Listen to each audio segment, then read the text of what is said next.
Good evening, नमस्कार, सत श्री अकाल दोस्तों। कैसे हो सभी लोग? आदाब। कैसे हो सभी लोग? बढ़िया है।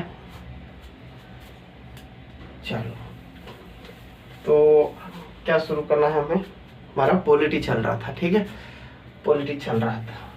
पॉलिटी में क्या हो गया था? हमारा पार्ट 1 हो गया था कि भारत राज्यों का संघ है। कौन कौन सा राज्य भारत में, भारत राज्यों का संघ है ना। भारत का जो संघ है वो जो राज्य है वो भारत से अलग नहीं हो सकते हैं। कितने राज्य है टोटल? 28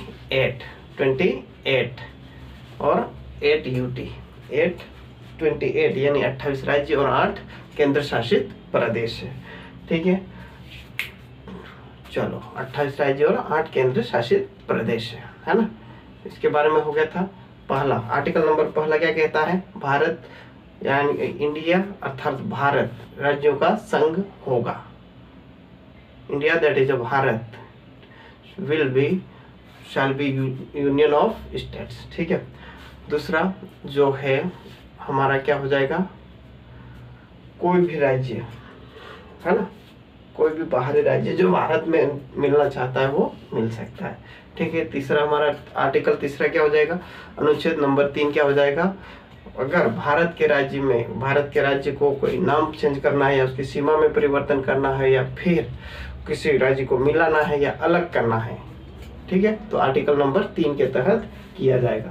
आर्टिकल नंबर 4 वही कहता है कि अगर आर्टिकल नंबर 3 और 2 और 3 में अगर संशोधन करना है तो साधारण बहुमत के साथ किया जाएगा, ना कि 368 के तहत इसमें परिवर्तन किया जाएगा, संशोधन किया जाएगा, ठीक है, ना कि 368 के तहत संशोधन किया जाएगा। एक साधारण बहुमत पास होगा कि इस राज्य का नाम दूसरा रखना है या इस राज्य के नाम में बदलाव करना है या इस राज्य की सीमा में परिवर्तन करना है या इस राज्य को मर्जर करना है या इस राज्य को अलग करना है। सारी चीजें आर्टिकल नंबर 3 में हमें दिखाई देती है।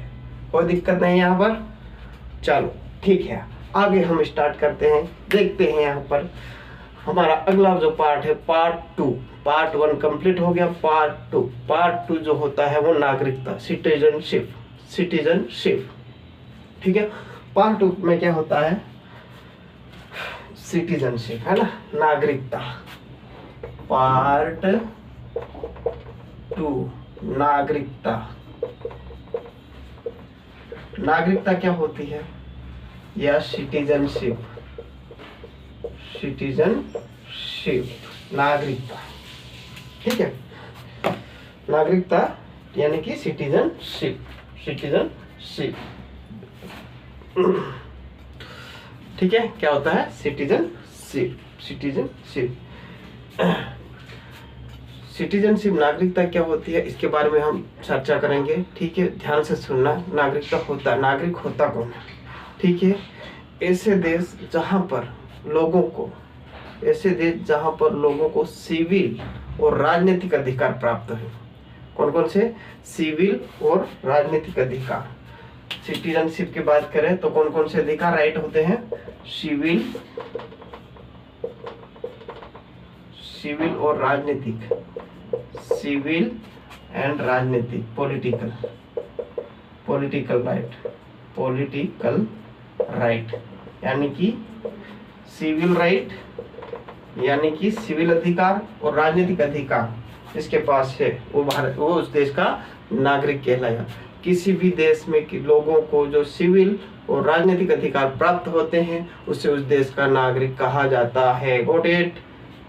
ठीक है, कोई दिक्कत नहीं है। यहाँ पर क्या हो जाएगा? किसी भी देश में जो उस व्यक्ति जो लोगों को सिविल और राजनीतिक अधिकार प्राप्त होते हैं उस अधिकार को हम क्या कहते हैं? नागरिकता कहते हैं, ठीक है। क्या कहते हैं? नागरिकता कहते हैं। बात करते हैं हम यहाँ पर इंडिया की, भारत की, ठीक है। भारत में जो है वो एकहरी नागरिकता है यानी कि एकल नागरिकता है, ठीक है। यानी कि ओनली राज्य मतलब संघ की नागरिकता कि हम भारत के जो है नागरिक हैं। क्या है? भारत के नागरिक हैं, ना कि हम कह सकते हैं ना ऐसा थोड़ी बोल सकते कि हम मध्य प्रदेश के नागरिक हैं, बिहार के नागरिक हैं, यूपी के नागरिक हैं, झारखंड के नागरिक हैं, राजस्थान के नागरिक हैं, ऐसा नहीं कह सकते, ठीक है, हम भारत के नागरिक हैं। ठीक है, तो ये क्या हो जाएगा यहाँ पर, एक खरी नागरिकता। भारत की जो एक खरी नागरिकता है वो कहाँ से ली गई है, ब्रिटेन से ली गई है। कहाँ से ली गई है, ब्रिटेन से ली गई है। कोई दिक्कत नहीं, चल आगे बढ़ते हैं। यहाँ तक कोई दिक्कत नहीं होना चाहिए। ठीक है, तो समझ में आ गया। सबसे पहले हमने डेफिनेशन देखी, नागरिकता की डेफिनेशन क्या होती है, जिसके बाद सिविल और राजनीतिक अधिकार होते हैं उसे उस देश का नागरिक कहते हैं। ठीक है, भारत की जो नागरिकता होती है वो एकल होती है, अमेरिका की जो नागरिकता होती है वो दोहरी होती है। ठीक है, दोहरी नागरिकता होती है, उसमें राज्य की भी अलग नागरिकता होती है और देश की भी अलग नागरिकता होती है। भारत में ऐसा नहीं है, भारत में एक ही नागरिकता होती है, मतलब आप भारत के नागरिक हो तो भारत की, ना कि किसी राज्य के। ठीक है, यहाँ तक कोई दिक्कत नहीं। चलो आगे बढ़ते हैं, आगे बात करते हैं। चलो आर्टिकल नंबर 5 से स्टार्ट करते हैं। ठीक है, हमारा 5, ये जो हमारा पार्ट है, पार्ट 2, ये हमारा आर्टिकल 5 से आर्टिकल 11 के बीच है। इसमें अनुच्छेद हम पढ़ेंगे 1 बाय 1 करके। कितना, आर्टिकल नंबर 5 to 11। ठीक है, तो नागरिकता क्या होती है समझ में आ गया। नागरिकता सिटीजनशिप, सिविल अधिकार हो और राजनीतिक अधिकार हो जिसके पास, उसे उस देश का नागरिक कहा जाता है। आई होप यहाँ तक दिख रहा होगा कंप्लीट। चलो आगे देखते हैं। सबसे पहले आर्टिकल नंबर 5 की बात करते हैं। किसकी बात करते हैं, आर्टिकल नंबर 5। आर्टिकल नंबर 5 संविधान में सबसे पहले लागू होने वाला अनुच्छेद है।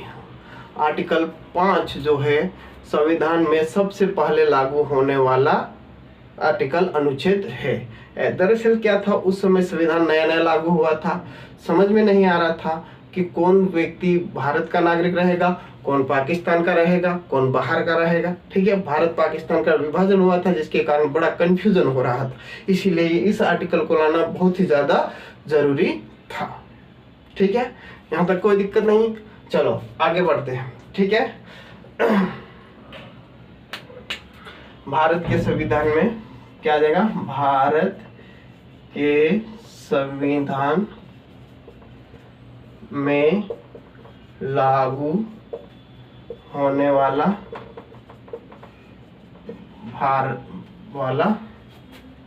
पहला अनुच्छेद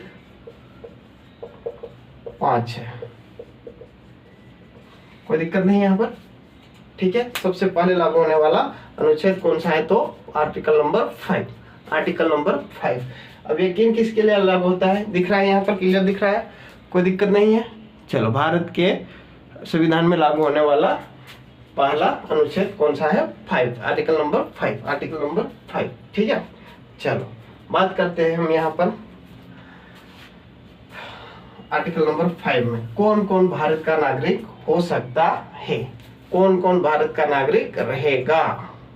ठीक है, चलो आगे बात करते हैं हम यहाँ पर 26 जनवरी 1950। 26 जनवरी 1950 की बात करें, ठीक है, इसी दिन हमारा संविधान लागू हुआ था। क्या हुआ था, इसी दिन हमारा जो है संविधान लागू हुआ था। ठीक है, अब इसमें कहा गया कि इस दिन से भारत का नागरिक कौन कौन होगा, कौन कौन हो सकता है। 26 जनवरी 1950 को डिसाइड हुआ कि भारत का नागरिक कौन कौन होगा, कौन होगा भारत का नागरिक कौन होगा।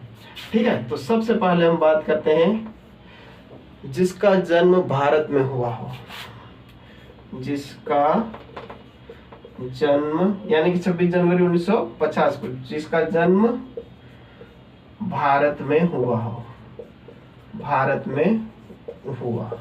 ठीक है, मतलब इस समय ये कहा जा सकता है कि उस समय जो भी व्यक्ति भारत में जन्मा हो वो भारत का नागरिक हो जाएगा, चाहे वह विदेशी हो चाहे कोई भी हो। ठीक है, अगर भारत में जन्मा है तो भारत का नागरिक हो जाएगा। ठीक है, ये हो गया पहला। दूसरा हमारा आता है जिनके माता पिता जो है भारत में जन्मे हो। ठीक है, माता पिता का जन्म भारत में हुआ हो, माता जिनके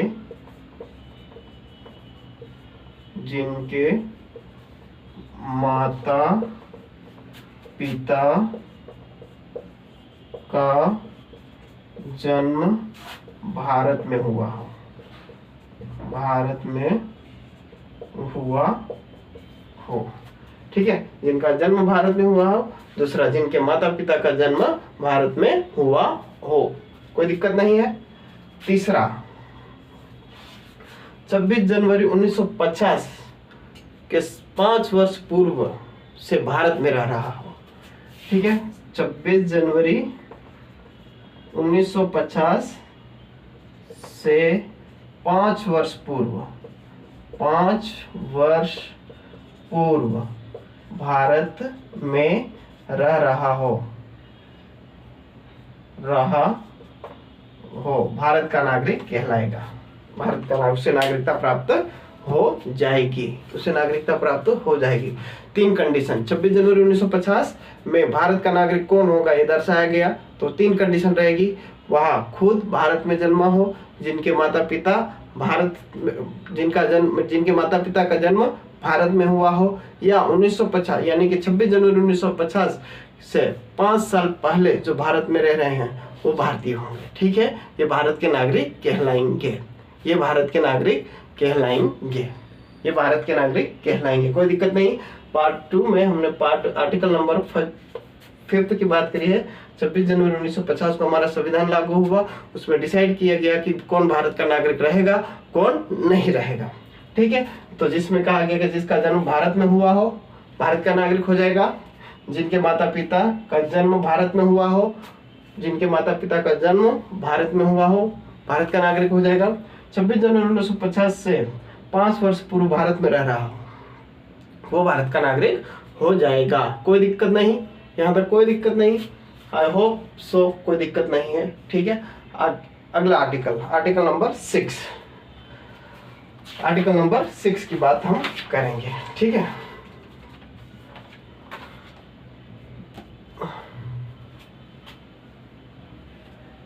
आर्टिकल नंबर 6,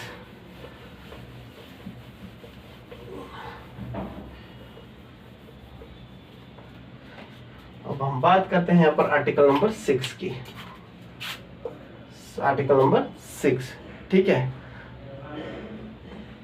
और पाकिस्तान से भारत आने वाले लोगों के बारे में प्रावधान।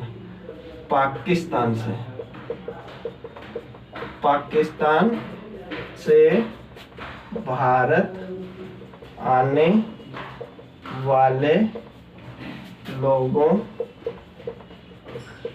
को प्रावधान के लोगों के बारे में प्रावधान, ठीक है। पाकिस्तान से भारत आने वाले लोगों के बारे में प्रावधान, इसके बारे में हम यहाँ पर डिस्कशन करेंगे। एक्चुअली में पाकिस्तान में क्या हो गया था, डिवीजन हो गया, भारत पाकिस्तान का क्या हो गया था, डिवीजन हो गया था, विभाजन हो गया था, ठीक है। जिसके कारण कुछ लोग पाकिस्तान चले गए, भारत में रह गए, पाकिस्तान चले गए, भारत में रह गए, है ना।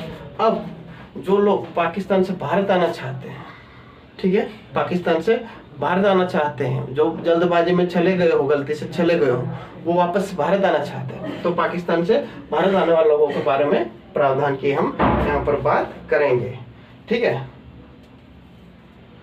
ठीक है, वह व्यक्ति पाकिस्तान से भारत आ सकता है, वह व्यक्ति जिनके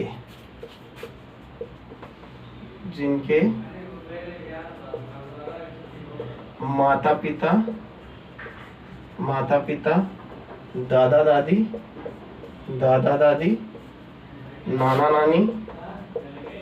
नाना नानी, ठीक है, भारत में जन्मे हो, ठीक है। दादा दादी नाना नानी में से कोई एक भारत में जन्मा, में से कोई एक भारत में जन्मा, भारत में जन्मा हो, भारत का नागरिक माना जाएगा, ठीक है। पाकिस्तान से भारत आने वाले लोगों के बारे में प्रावधान। अगर पाकिस्तान से कोई लोग भारत में आ रहे हैं तो उनके दादा दादी मम्मी पापा, दादा दादी या नाना नानी में से कोई एक भारतीय होना चाहिए। मतलब नागरिकता मिलना आसान था, कोई किसी का भी प्रूफ बता दो तो नागरिकता मिल जाएगी। ठीक है, अगर पहले तो पूरा अखंड भारत था तो डेफिनेटली सभी एक साथ यहीं रहते थे, है ना, तो यहाँ पर जन्म हो उसको भी नागरिकता आसानी से मिल जाएगी। ठीक है, यहाँ तक कोई दिक्कत नहीं। पाकिस्तान से भारत आने वाले लोगों के बारे में प्रावधान, तो वह व्यक्ति जिनके माता पिता, दादा दादी, नाना नानी में से कोई एक भारत में जन्म हो, भारत की नागरिकता उसको मिल जाएगी। कोई दिक्कत नहीं। चलो ठीक है, यहाँ तक कोई समस्या नहीं होना चाहिए। इसके आगे बढ़ते हैं। एक तो ये हो गया दादा दादी के बाद, इसके बाद एक जो है वो परमिट रूल लागू होता है। परमिट रूल लागू कब होता है? 19 जुलाई 1948 को परमिट रूल लागू होता है। क्या होता है? परमिट रूल लागू होता है। ठीक है, इसमें क्या होता है, अगर इसमें से कोई नहीं रहा ठीक है। अब 19 जुलाई 1948 के पहले, 19 जुलाई 1948 के पहले से जो भारत में रह रहे हैं वो तो भारत के नागरिक कहलाएंगे। ठीक है, क्या कहलाएंगे? 19 जुलाई 1948 से पहले जो भारत में रह रहे हैं वो भारत के नागरिक कहलाएंगे। ठीक है, या पाकिस्तान से आगे वो भी भारत के नागरिक कहलाएंगे, है ना। ठीक है, 19 जुलाई 1948 के पहले जो लोग पाकिस्तान से भारत आ गए वो भी भारत के नागरिक कहलाएंगे। भारत में है वो तो नागरिक कहलाएंगे, लेकिन पाकिस्तान से आने वाले भारतीय, मतलब 19 जुलाई 1948 से पहले पाकिस्तान से भारत आ गए वो भी भारत के नागरिक कहलाएंगे। यहाँ तक कोई दिक्कत नहीं होना चाहिए, इट्स वेरी इजी। ठीक है, इसके बाद जो आते हैं 19 जुलाई 1948 के बाद जो आते हैं उनको सेम 6 महीना जो है वो वेट करना पड़ेगा। कितना? 6 महीना जो है वो वेट करना पड़ेगा। परमिट रूल, उनको परमिट रूल लागू होगा, वहाँ पर पंजीयन होगा। इसके बाद 6 महीने बाद गवर्नमेंट छानबीन करेगी, इसके बाद सोचेगी, इसके बाद डिसाइड होगा कि इनको नागरिकता देना चाहिए या नहीं देना चाहिए। प्यारे दोस्तों, समझ में आ गया यहाँ तक? कोई दिक्कत नहीं। ठीक है, तो 19 जुलाई 1948 परमिट रूल लागू हो गया। इसके बाद इस तारीख के बाद आने वाले लोगों को 6 माह तक वेट करना पड़ेगा। 6 माह बाद उनको भारत की नागरिकता दी जाएगी। ठीक है, यहाँ तक कोई दिक्कत नहीं होना चाहिए। ये हमारा जो है वो आर्टिकल नंबर कौन सा हो गया? 6, परमिट रूल। ठीक है,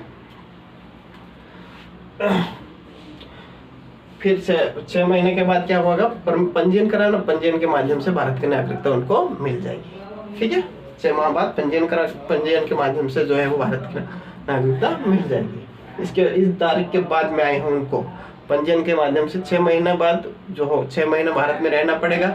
इसके बाद एक पंजीकरण होगा, पंजीकरण के माध्यम से उनको नागरिकता मिल जाएगी। कोई दिक्कत नहीं होना चाहिए। ठीक है, चलो अब आर्टिकल नंबर 7 की बात करते हैं। ठीक है, चलो आगे देखते हैं। आर्टिकल नंबर 7 है ना, आर्टिकल नंबर 7 की बात करते हैं। भारत, आर्टिकल नंबर, भारत से पाक जाने वाले, भारत से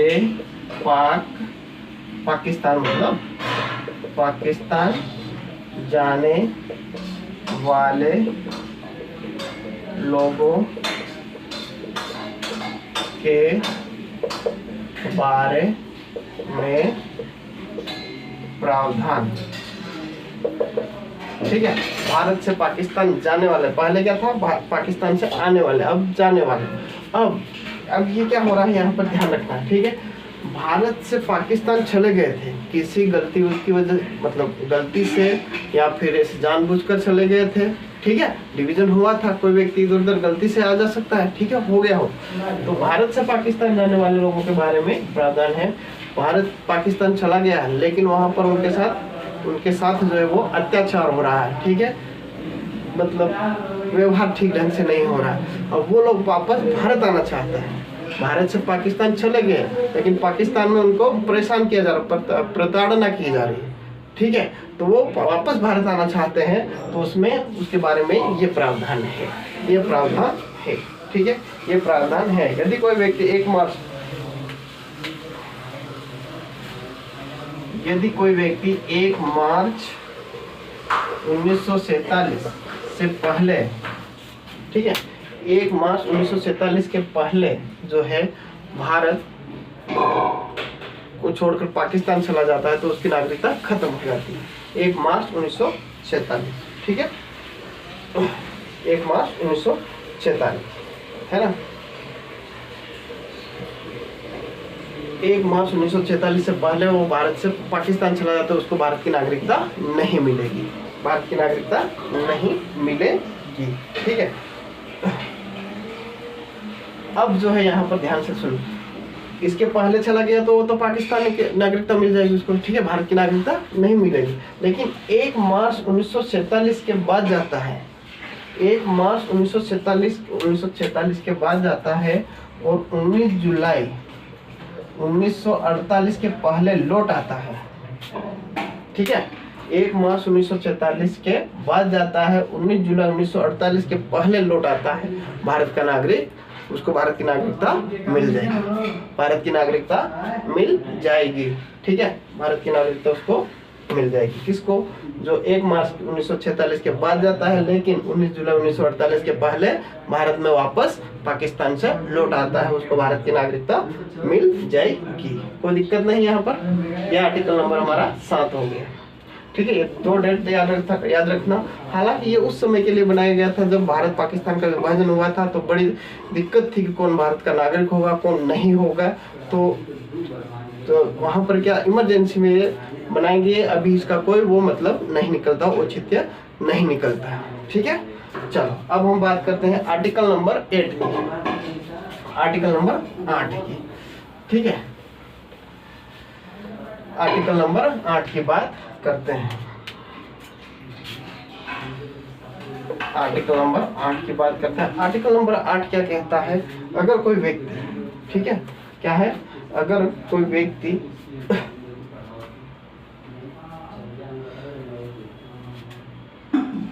विदेश में रह रहा है, ठीक है, क्या बोला? अगर कोई यदि कोई व्यक्ति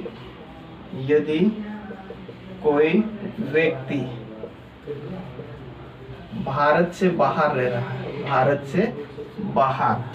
अब जैसे पहले स्वतंत्रता सेनानी जो थे वो विदेश में भी भारत के लिए काम करते थे, ठीक है, उन्होंने आज़ादी की लड़ाइयाँ लड़ी थी, वो विदेश में रहते थे, तो उनके लिए क्या प्रावधान होंगे, ठीक है। यदि कोई व्यक्ति भारत से बाहर रहता है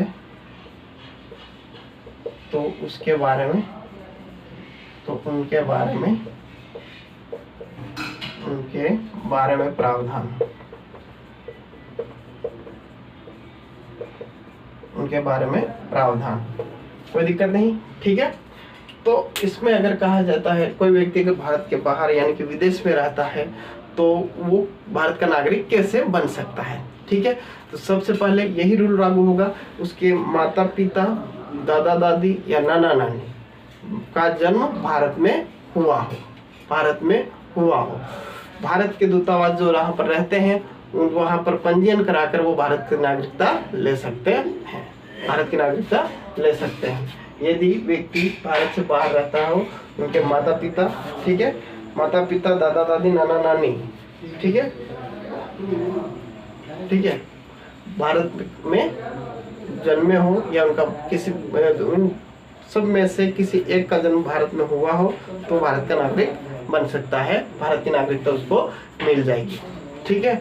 वहाँ जो भारत का दूतावास रहेगा, जिस देश में भारत का दूतावास रहेगा वहाँ पर पंजीयन होगा तो वहाँ पर भारत की नागरिकता उसको मिल जाएगी, ठीक है। ये आर्टिकल नंबर 8 कहता है। आर्टिकल नंबर 8 क्या कहता है? यदि कोई व्यक्ति भारत से बाहर रह रहा हो उसको किस प्रकार से नागरिकता दी जाए, तो इस प्रकार से दी जाएगी कि उसके दादा दादी, मम्मी पापा, नाना नानी में से कोई एक भारतीय होना चाहिए या फिर वो तो भारतीय होना चाहिए, तो वहाँ भारत का दूतावास वहाँ पर होगा, वहाँ उस कंट्री में, वहाँ पर जाकर पंजीयन करवाकर भारत की नागरिकता ले सकता है। कोई दिक्कत नहीं यहाँ तक। चलो ठीक है, आगे बढ़ते हैं। आर्टिकल नंबर 9 की बात करते हैं। किसकी बात करते हैं? आर्टिकल नंबर अनुच्छेद 9, अनुच्छेद 9 की बात करते हैं, ठीक है।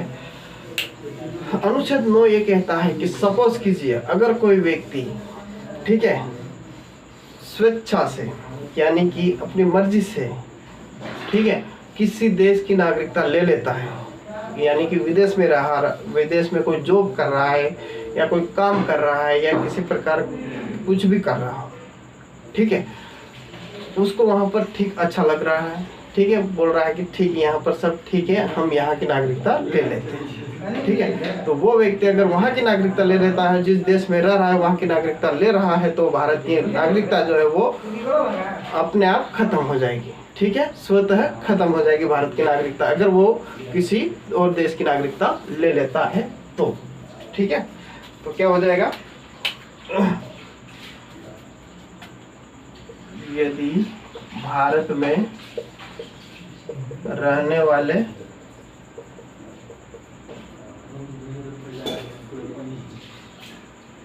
नागरिक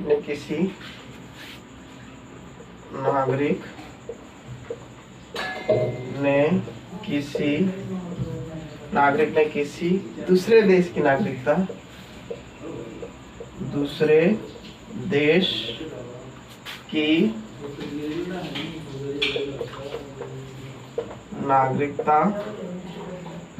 ले ली, तो भारत की नागरिकता स्वतः खत्म हो जाएगी, ये हमारा आर्टिकल नंबर 9 कहता है। आर्टिकल नंबर 9 हमारा यही कहता है। क्या कहता है कि यदि कोई व्यक्ति भारत की नागरिकता विदेश की नागरिकता ले लेता है तो भारत की नागरिकता उसकी ऑटोमेटिक खत्म हो जाएगी, ठीक है। यहाँ तक कोई दिक्कत नहीं है। आर्टिकल नंबर 9 वेरी इजी है। चलो आगे देखते हैं। आर्टिकल नंबर 10 की बात करते हैं। आर्टिकल नंबर 10 की बात करते हैं, ठीक है। आर्टिकल नंबर नागरिकता के अधिकार को बनाए रखना, ठीक है। नागरिकता के अधिकारों की निरंतरता, ठीक है। यानी कि निरंतरता मतलब अधिकारों को बनाए रखना, ठीक है। नागरिकता के अधिकारों को बनाए रखना,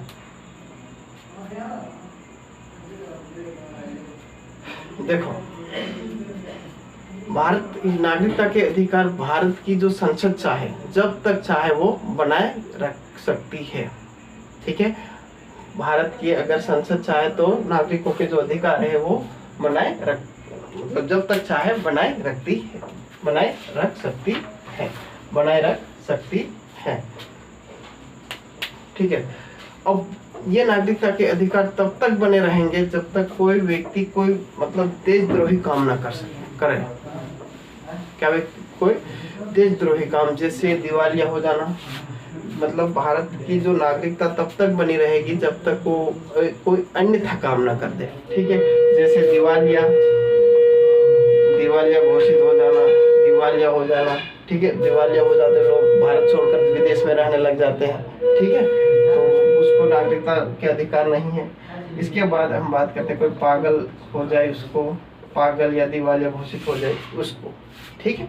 तो उसके लिए क्या हो जाएगा, यहाँ पर अधिकार जो है वो खत्म हो जाएंगे, ठीक है। नागरिकता के देश के साथ कोई गद्दारी कर दिया, ठीक है, जैसे कोई दूतावास होता है, देश के साथ कोई गद्दारी कर दिया तो उसकी नागरिकता जो है वो खत्म हो जाएगी, ठीक है। उसकी नागरिकता के अधिकार जो है वो खत्म हो जाएंगे। यह आर्टिकल नंबर 10 कहता है, ठीक है। आर्टिकल नंबर 11 की बात करते हैं। आर्टिकल नंबर 11 की बात करते हैं। भारत में अगर नागरिकता संबंधित कोई भी कानून बनाना हो तो ये कानून भारत की संसद बनाएगी। इसके अकॉर्डिंग क्या होगा, अगर भारत में नागरिकता संबंधित कोई भी कानून बनाना तो ये भारत की संसद बनाएगी, कोई भी कानून नागरिकता से संबंधित, ठीक है। और ये जो है संसद में कौन, तो एक जो मंत्रालय होता है जिसको गृह मंत्रालय कहा जाता है, तो यह अधिकानून जो है वो गृह मंत्रालय में बने निहित है। ठीक है, ठीक है। भारत में नागरिकता के संबंधित कानून बनाने की शक्ति, भारत में दिख रहा है, भारत में नागरिकता संबंधित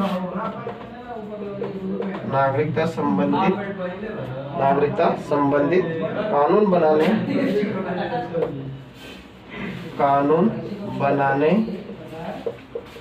की शक्ति,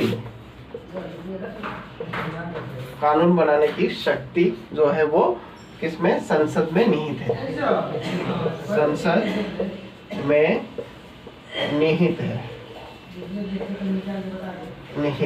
ठीक है। और मंत्रालय की बात करें तो कौन सा, गृह मंत्रालय, गृह मंत्रालय। मंत्रालय की बात करें तो कौन सा मंत्रालय, गृह मंत्रालय में इसका जो है वो शक्ति निहित है, गृह मंत्रालय, गृह मंत्रालय। तो गाइस ये हमारा हो गया सारे के सारे आर्टिकल नंबर 11, 5 से 11। आर्टिकल नंबर 5 में सबसे संविधान में सबसे पहले लागू हुआ। ठीक है, उसमें कहा गया कि जो भारत में जन्मा है वही, या जिनके माता पिता भारत में जन्मे हो, ठीक है, या फिर 1950 26 जनवरी 1950 से पहले 5 वर्ष पूर्व भारत में रह रहे हो, उनको भारत की नागरिकता दी जाएगी। ठीक है। 6 में पाकिस्तान से भारत आने वाले लोग, ठीक है, कब, 19 जुलाई 1948 से पहले या बाद में आए तो 6 महीने का परमिट लागू हो। ठीक है, पहले आगे तो उनको ऑटोमेटिक भारत की नागरिकता मिल जाएगी। ठीक है। साथ में क्या हो जाएगा, भारत से पाकिस्तान से वापस भारत आने पर जो है वो का प्रावधान है। ठीक है, उन लोगों को नागरिकता मिल जाएगी। यानी कि 1 मार्च 1947 से पहले, ठीक है, चले गए तो भारत की नागरिकता नहीं मिलेगी, लेकिन 1 मार्च 1947 के बाद गए और पुनः 19 जुलाई 1948 के पहले आ गए तो उनको भारत की नागरिकता मिल जाएगी, कोई दिक्कत नहीं आएगी। ठीक है, ये 7 हो गए। 8, कोई विदेश में रह रहा है, ठीक है, कोई विदेश में रह रहा है लेकिन उनके माता पिता भारत के हैं तो उनको भारत की नागरिकता मिल जाएगी। ठीक है। 9 में क्या है, 9 में क्या है,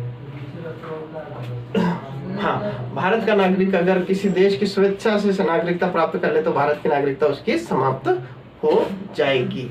ठीक है।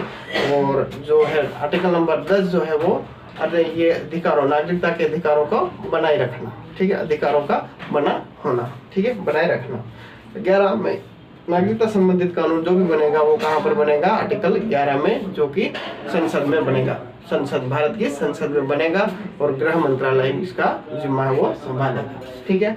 आई होप यहाँ तक समझ में आ गया। आज को जो वीडियो है वो वैल्यूबल लगा होगा। इसके आगे की क्लास हम कल करेंगे। आज के लिए इतना ही। Thank you, bye. ठीक है।